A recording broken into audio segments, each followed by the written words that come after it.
인사할까요? 당신은 하나님의 자녀입니다. 사랑합니다. 오늘 제목이 베드로의 후임입니다. 베드로의 후임. 우리 삶 속에서 우리가 우리의 삶을 돌아보면 그때 내가 그렇게 하지 말걸 이런 후회의 순간들이 많이 있습니다. 아마 이런 후회의 순간이 없는 사람이라면 그 사람은 참 좋은 사람일 겁니다. 그러나 대부분의 사람들은 다 후회를 하는 모습을 보게 됩니다.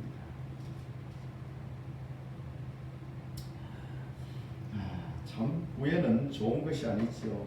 그때 내가 이렇게 할 걸, 또 그때 내가 이걸 하지 말 걸, 그때 그 친구들을 안 만났으면, 그때 그 좋은 사람들을 만났다면, 뭐 이런 우리 후회를 하게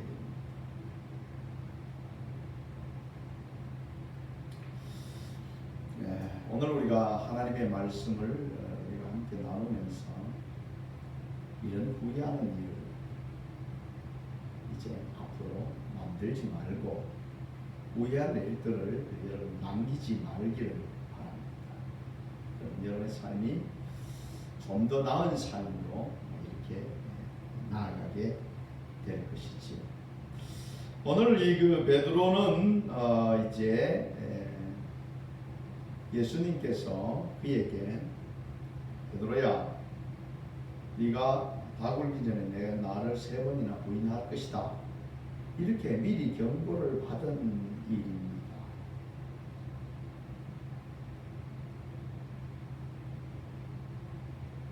이렇게 하면 이런 결과가 올 것이다 라는 것을 알면 사람들은 대체로 거기에 대해서 그런 행동을 하지 않으려고 예를 씁니다. 베드로는 예수님을 따라다니면서 수제자로서 예수님께서 그에게 말씀하셨어요. 네가 다 굴기 전에 3번 나를 부인할 것이다. 이런 말을 들었을 때 베드로는 예수님께서 그렇게 말씀하시는 걸 듣고 내가 주의해야 되겠구나, 뭐 이렇게 베드로가 말한 것이 아니었습니다. 베드로는 아주 당당하게 모든 사람이 예수님을 버린다 할지라도 내가 예수님을 따라가겠습니다. 결코 예수님을 버리지 않겠습니다. 그때 예수님께서 오늘 밤 다 굴기 전에 네가 나를 3번 부인할 것이다 라고 말할 때도 예수님 내가 죽을지언정 예수님을 부인하지 않겠습니다, 이렇게 아주 자신있게 당당하게 말했던 사람이 베드로입니다. 그러나 오늘 본문 말씀을 보면 참 아이러니한 모습입니다. 베드로가 이제 그 예수님이 신문 받는 곳에 이 베드로가 들어가 있었고,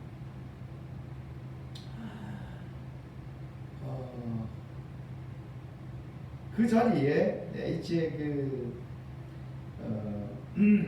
여종한 사람이 그게 말합니다. 아니 이 사람도 그 갈릴리 사람이었다, 예수님 따라다니는 사람이다.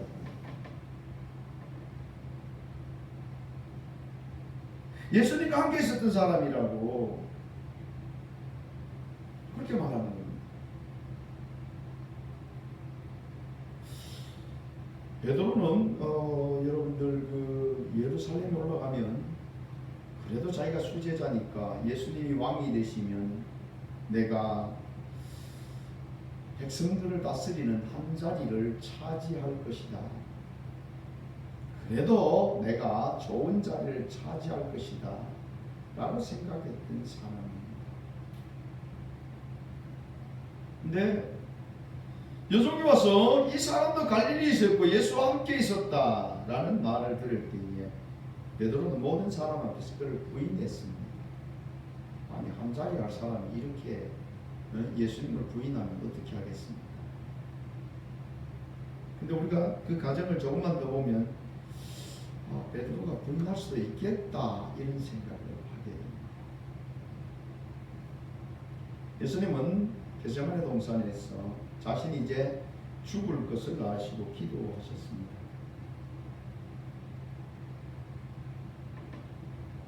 땀이 핏방울이 될 정도로 예수님은 간절하게 기도하셨던 것을 보게 됩니다. 제자들이 이제 예루살렘에 들어왔으니까 그분이 왕이 될 것이라고 기대하고 있었는데 예수님은 자신이 잡혀서 십자가에 죽을 것을 아시고 겟세마네 동산에서 마지막으로 기도하고 계시는 모습입니다. 아버지, 이 잔을 내게서 옮기시옵소서. 그러나 내 뜻대로 마옵시고 아버지 뜻대로 하옵소서. 이 잔이라는 것은 바로 십자가에 못 박혀 죽으시며 그 생명, 그 물과 피를 다 주시는 이와 같은 것이죠. 예수님께서는 이렇게 기도하시는 중에 이제 드디어 제사장과 장로들로부터 파송된 큰 무리가 왔고, 그 무리가 왔을 때 예수님은 말씀 한마디로 깨끗이 그들을 다 물리치시고 제사장과 장로들을 다 없애시고 그분이 직접 왕이 되셔서 로마로부터, 세계로부터 가장 힘있는 이런 나라를 세우실 것을 기대했는데 그들의 기대는 고사하고 예수님께서는 제사장과 장로들이 파송한 무리에게 잡혀서 결박되어졌고, 그리고 예수님은 드디어 잡혀서 이제 그 제사장으로부터 신문받는 자리에 나아간 것입니다. 신문을 나가는 장면을 보았을 때도 많은 사람들이 둘러서서 예수님 한 사람을 지금 신문 안에서 온갖 거짓말을 하는데도 불구하고 예수님께서는 아무 말씀도 아니하시는 이상한 일입니다. 거기에서 능력과 기사를 행하시고 당장 거짓말하는 자들을 그냥 심판하시고 또 대제사장과 장로들을 엄히 꾸짖으시고 그리고 왕으로 등극하신 것이 아니라 예수님은 정말 볼품없는 모습으로 잡혀서 공의 앞에서 가야바의 재판을 받고 계십니다.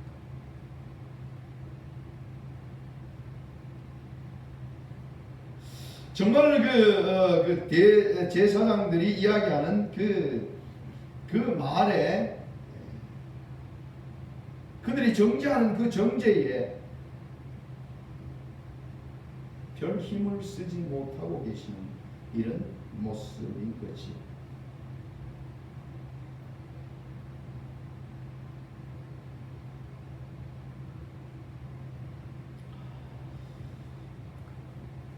이와 같은 모습을 본 이 베드로, 그 전까지 당당했던 베드로가 한 여종이 당신도 갈릴리 예수와 함께 있었던 사람이라는 말에 그는 모든 사람 앞에서 부인하면서 나는 그 사람을 알지 못한다. 3년 동안 선생님으로 모시고 그분이 메시아라고 고백했던 그가 일순간에 어떻게 했어요? 일순간에만 예수님을 부인하는 이런 자가 되어졌습니다.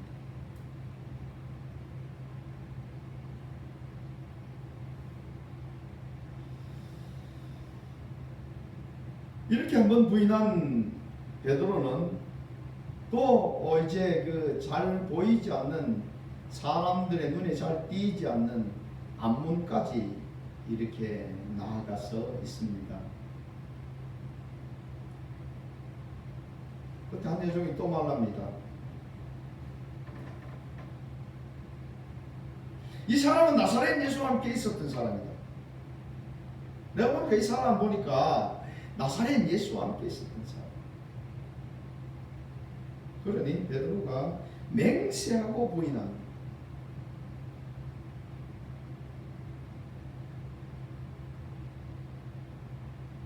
하나님께 맹세한다 뭐 이러면서 부인하고 있는 겁니다. 나는 저 사람을 알지 못합니다. 왜 베드로는 이렇게 부인하고 있는 겁니까?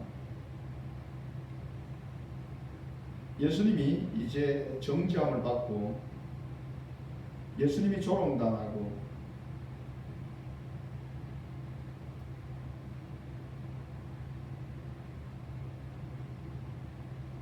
예수님의 약한 모습을 보고 있는 베드로, 자기도 함께 베드로 예수님과 함께 그 죄인의 자리, 생명을 위협받는 자리에 나아갈까봐 두려워하고 있는 것입니다.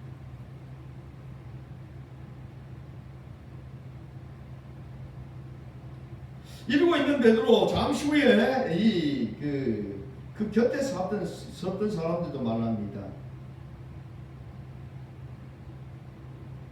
네가 말하는 소리 들어보니까 이 분명히 맞다. 갈릴리 나사렛 예수와 함께 있던 사람. 그러니 이제 그가 한 행동을 보십시오. 74절 보면 저주하며 맹세하여 이르되 나는 그 사람을 알지 못하노라 라고 말합니다. 앞에는 두 번째는 맹세까지 했는데 이번엔 세 번째는 뭐예요? 저주하며.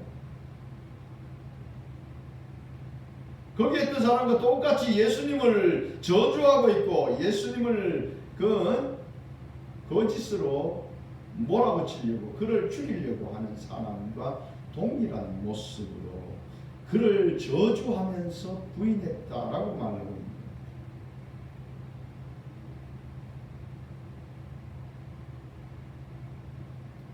요한복음 보면 이런 제자 베드로의 모습을 예수님은 물끄러미 쳐다보셨다라고 기록하고 있습니다. 마태복음은 이때에 닭이 울었다라고 말하고 있습니다. 닭이 두 번 울기 전에 네가 세 번 나를 부인하리라. 75절은 이에 베드로가 예수의 말씀에 닭 울기 전에 내가 세 번 나를 부인하리라 하시니 생각나서 밖에 나가서 심히 통곡했다라고 기록했습니다. 예수님께서 미리 경고해 줬는데도 불구하고 베드로는 세 번 예수님을 저주하면서까지 부인해버리고 말았습니다. 그 후에 닭이 우는 소리를 듣고 예수님이 하신 말씀이 생각나서 베드로는 밖에 나와서 통곡을 하면서 후회했습니다. 주님께서 나에게 그렇게 말씀해 줬는데 내가 왜 부인했을까? 내가 왜 부인했을까? 우리가 이런 상황에 처했다면 여러분들은 과연 어떻게 했을까요?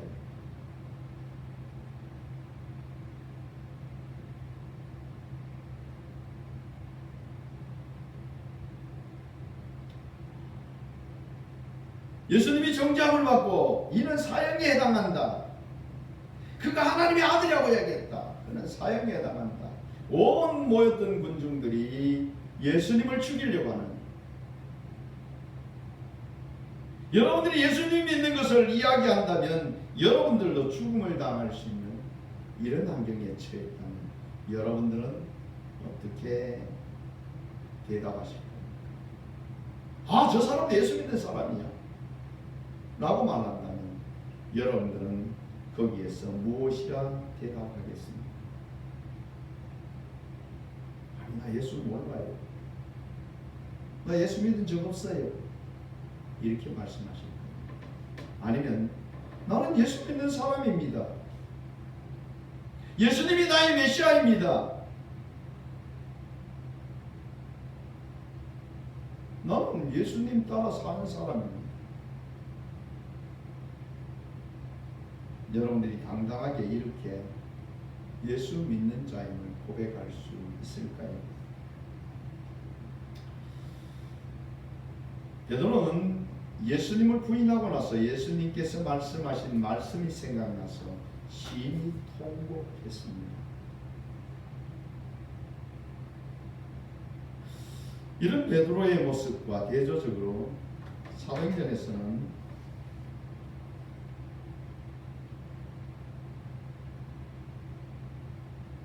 제사장과 장로들이 협박할 때에 당당하게 제사장과 장로들에게 하나님의 말씀을 듣는 것이 너희들 말 듣는 것보다 옳은지 판단하라 라고 말하고 있습니다. 사도행전 4장 19절에 베드로와 요한이 대답하여 이르되 하나님 앞에서 너희 말 듣는 것이 하나님의 말씀을 듣는 것보다 옳은가 판단하라. 지금 당장 그들이 위협하고 그들을 죽이겠다고 말하고 있는, 그들을 협박하고 있는 이런 상황 속에서 베드로 요한의 대답은 내 목숨의 위협을 느끼고 나는 이곳에서 빠져나가야 되겠다고 생각하던 베드로의 모습과는 너무 대조적인 모습입니다. 그는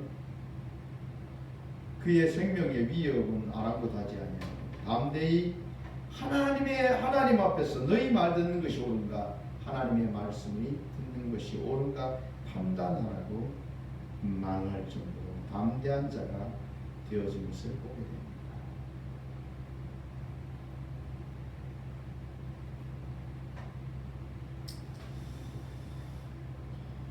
우리가 서야 될 자리는 바로 이와 같은 자리겠지요. 어떤 세상의 위협이 온다 할지라도 우리는 당당하게 예수 그리스도가 메시아임을 고백하고 나는 메시아 대신 창조주 하나님 대신 그분을 내가 섬긴다라고 선포하는 믿음의 자세의 자리에 서야 할 것입니다.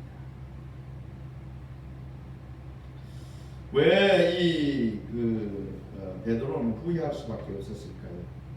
그에게 미리 이제 그를 부인할 것을 미리 말씀하셨지 않습니까? 예수님은 자신이 죽을 것을 아시고 십자가에 죽을 것을 아시고 겟세마네 동산에서 간절히 기도하셨던 모습을 보게 됩니다. 그 기도하는데 예수님께서는 내가 죽게 되었으니 너희들이 나를 위해서 기도하라 라고 말씀하시는 그 말씀에도 불구하고 예수님이 제자들에게 왔을 때 그들은 자고 졸고 있었습니다. 26장 40절 보면 이렇게 말합니다. 제자들에게 오사 그 자는 것을 보시고 베드로에게 말씀하시되 너희가 나와 함께 한 시간도 이렇게 깨어 있을 수 없더냐. 시험에 들지 않게 깨어 기도하라. 마음에는 원한데 육신이 약하도다 라고 말씀하시는 것을 보게 됩니다. 시험을 이길 수 있는 방법은 우리에게 일어날 일들을 위해서 우리는 기도해야 합니다. 시험에 들지 않게 어떻게 하라고요? 깨어서 기도해라 라고 말씀하십니다. 우리 앞에 다가오는 많은 일들이 준비되어져 있습니다. 성경을 보게 되면 마지막 때는 순교한 일들이 많이 있습니다. 여러분들에게 순교하라 그렇게 말하면 뭐 순교하면 되지요. 쉽게 말할 수 있는 것이 아닙니다. 순교 앞에 여러분들을 죽인다고 하는 그 자들 앞에 섰을 때에 여러분들이 믿음을 지킬 수 있는 것은 그렇게 간단한 일이 아닙니다.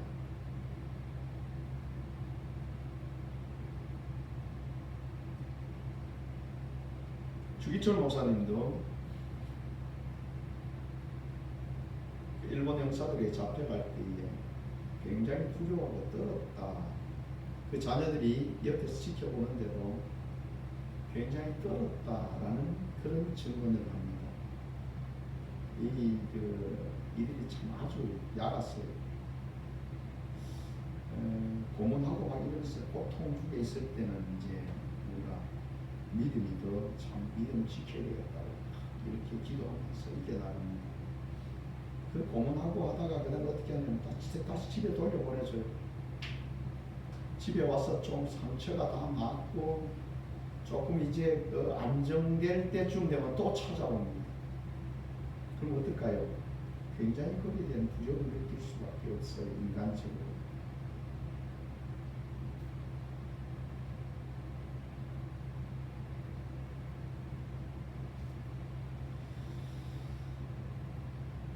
우리 앞에 다가오는 많은 고난들도 마찬가지입니다. 우리가 쉽게 이길 것이다 라고 생각하지만 그렇게 쉽지 않는 그런 고난들이 우리 앞에 다가올 수가 있습니다.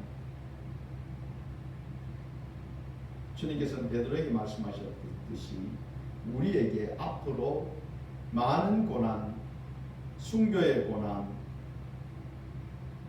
하나님의 자녀들이 살아가는데 다가올 여러 가지 고난들을 우리에게 미리 말씀해 주셨습니다. 그 고난을 이길 수 있는 것은 미리 어떻게 해요? 준비하는 겁니다. 순교의 자리가 왔을 때 내가 배교하지 아니하고 믿음으로 이길 수 있도록 준비하셔야 됩니다. 뭐로 준비할까요? 죽는 연습을 많이 해야 될까요? 아닙니다. 믿음을 준비하셔야 되고 기도를 준비하셔야 됩니다. 그 일을 만났을 때 주님의 도움이 없으면 우리는 그것을 이겨갈 수가 없습니다. 마귀의 시험을 이길 수 있는 길은 우리가 기도로 준비하는 겁니다.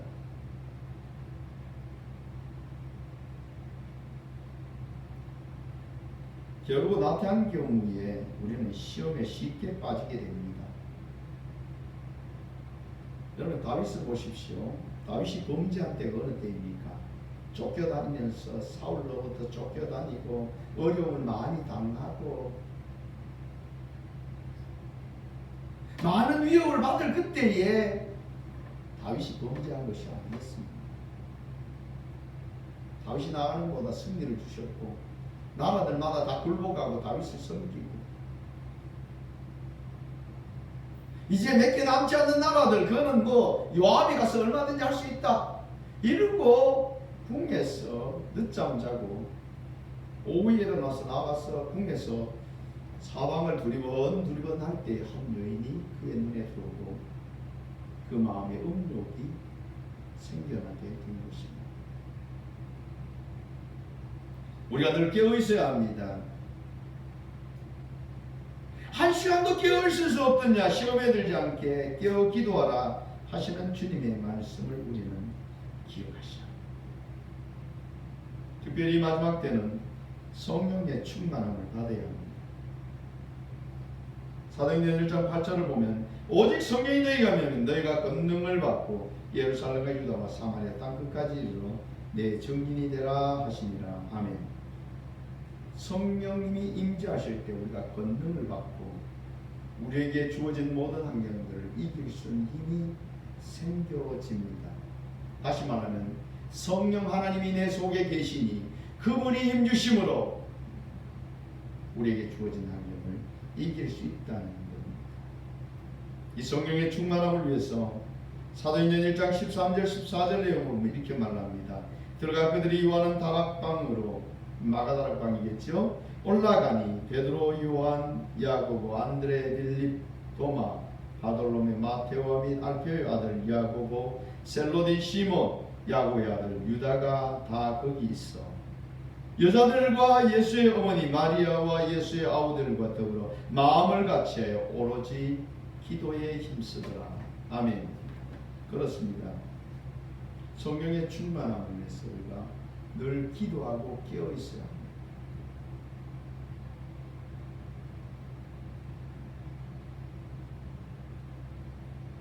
이런 사람만이 마지막 때를 이겨갈 수 있는 힘이 생겨지는 겁니다. 믿음의 사람들은 내 힘으로 살아가는 것이 아닙니다.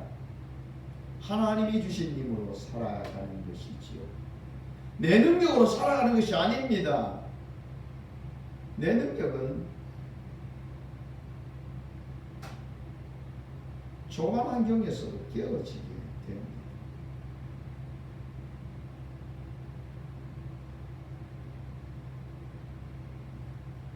주님께서는 우리에게 말씀하십니다.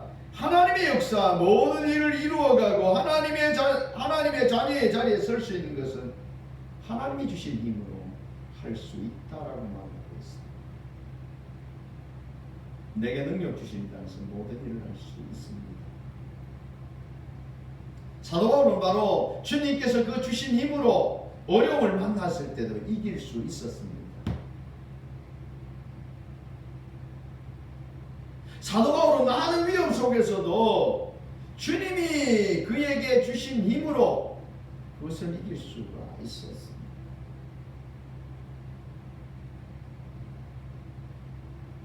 여러분들에게도 주님이 주신 힘을 덧입어야 세상을 이길 수가 있습니다. 마귀는 오는 사자같이 돌아다니며 삼킬 자를 찾고 있습니다. 지금도 우리를 삼키려고 찾고 있고 우리를 지금 만지고 있는지 모릅니다.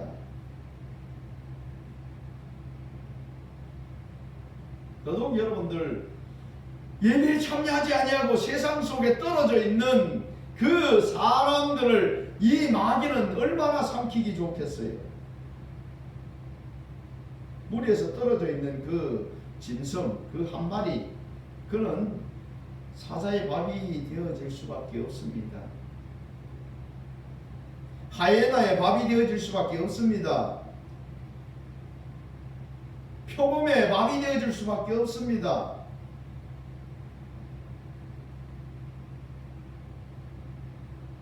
우리에게 하나님의 전신갑주를 입으라고 말하고 있지 않습니까? 마귀와 싸우려면.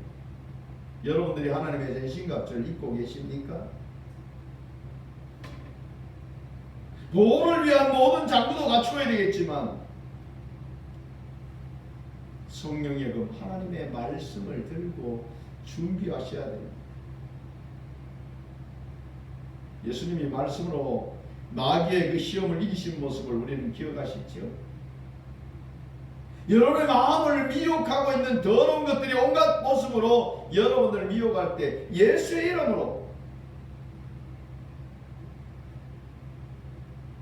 믿음을 가진 여러분들은 예수의 이름으로 귀신을 쫓아내는 능력을 하나님께서 우리에게 주셨습니다. 성령님의 역사하심을 통해서 영리에 분별할 수 있는 힘도 주셨습니다.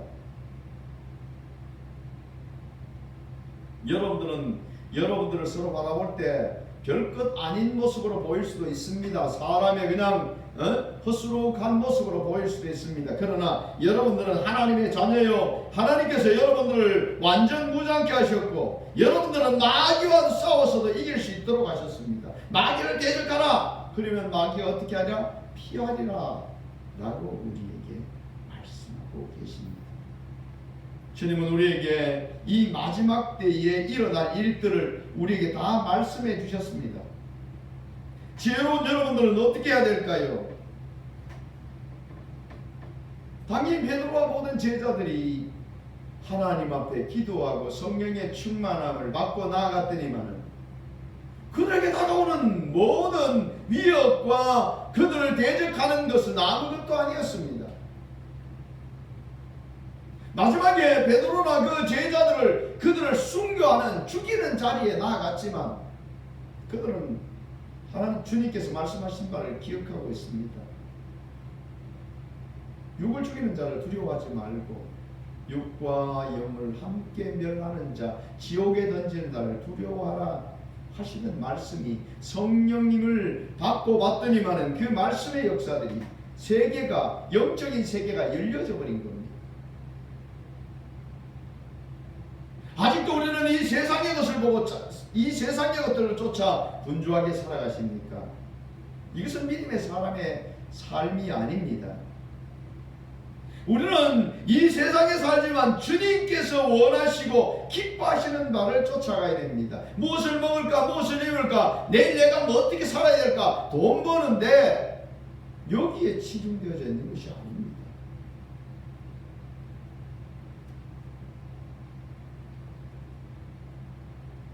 믿음을 지켜나가는 것이 정말 우리가 살아가야 되는 길입니다.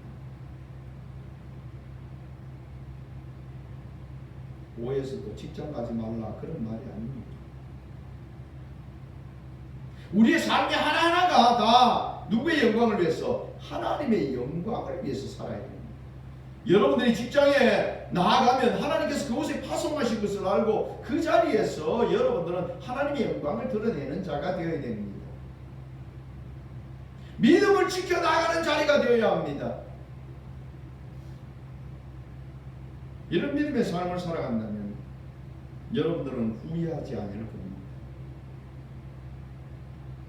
베드로는 예수님께서 다 굴기 전에 3번 나를 부인하려는 그 말씀이 생각나서 나가서 심히 통곡했습니다.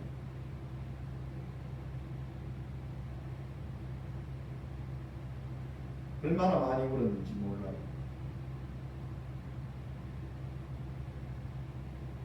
그리고 그는 예수님의 회복의 역사가 있기 전까지 그는 심히 낭망한 자리에 있었습니다. 요한복음 21장을 보면 예수님께서 부활하신 이후에 베드로에게 말씀하십니다. 네가 저 사람보다 나를 사랑하느냐 3번 물으시는 모습을 보게 됩니다. 베드로 얼굴이 얼마나 뜨거웠을까요? 세상에 그 선생님 처음에는 부인하고 두 번째는 맹세하고 부인하고 이스라엘 백성들에게 맹세하는 것은 너무 중요한 겁니다. 이스라엘 백성들이 저주한다는 말은요, 이건 여러분들 있을 수 없는 얘기입니다.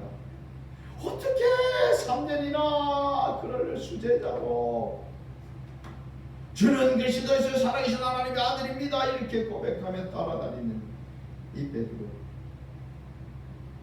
근데 그 예수님을 저주하면서 부인했으니 예수님이 그를 찾아오셔서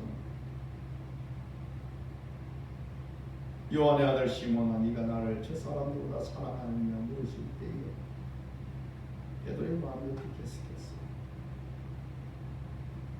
그것도 한 번도 아니고 두 번도 아니고 3번 물으십니다.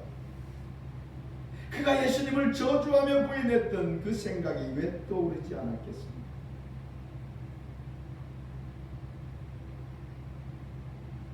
우리는 후회하지 않는 삶을 사셔야 합니다.